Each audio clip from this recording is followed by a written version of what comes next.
Hey Matt, what are you going to talk to us today about? I'm going to talk to you about how I go about designing a terrain board. Okay, and I just ended a sentence with a preposition. Oh, okay. Okay, away we go. All right. Go ahead. So, what do we got? Okay, so what we've got here is a design process I did for a 40K Catachan Death World jungle board.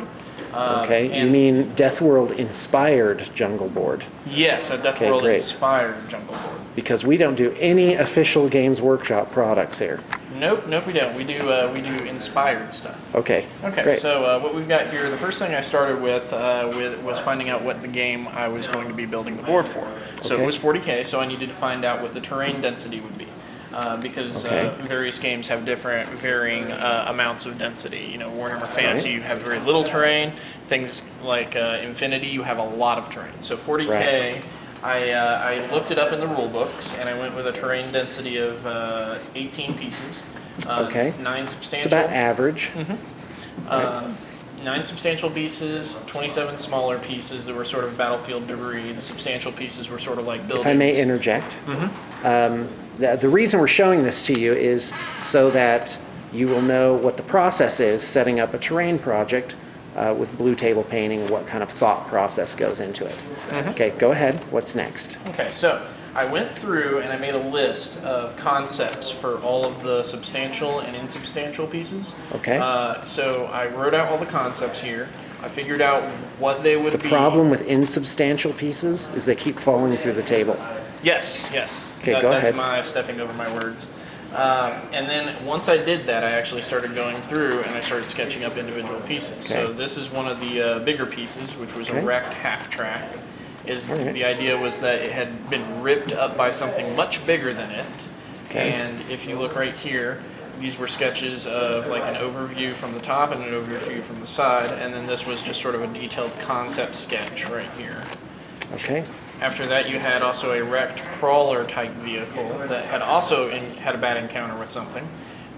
This one was a little different in that it would actually be stilted up on 3 of the legs that were still intact, so it would actually act as sort of a overhang. Okay. Then you had an ancient jungle tree, which was sort of like a large, huge mass, and that would be a really good centerpiece. You had more various trees, some of them in water. Now, what kind of substances would you use for the foliage on these trees? For these particular ones, stuff like aquarium foliage works really well.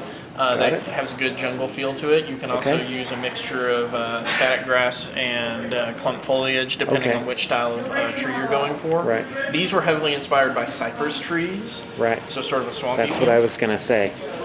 Then this is where we started getting into the design process for the various buildings. I ended up going with a very spiky look to it. But the idea was that whatever these creatures that live in the jungle were doing to them, they attacked often, so you would have to have like barricades built into the actual buildings, so that they could defend themselves. And you can see right there, fantastic. And you can see right there, that was a concept that I actually didn't like with the big X over it, and I actually ended up redoing it right there. Right. Then you have here more of them. This was a giant command center that I designed as well. This one's actually got battle damage on it, where being the command center, they've fallen back to it numerous times, and it's had several attacks. Well, that's great. Narrative is really important when it comes to terrain. Oh yeah, I think improves your games. So these would be examples of smaller pieces. Yes, these would be barricades. Not as substantial. Yeah, these would be ruins, former outpost buildings that are being overgrown, sections of the area that have barricades, small like supply crates, and that pretty much is that. Well, Matt, that is really cool, and people can contact us at the email provided in the liner notes if you would like Matt to expertly put together your custom terrain. All right. Thanks.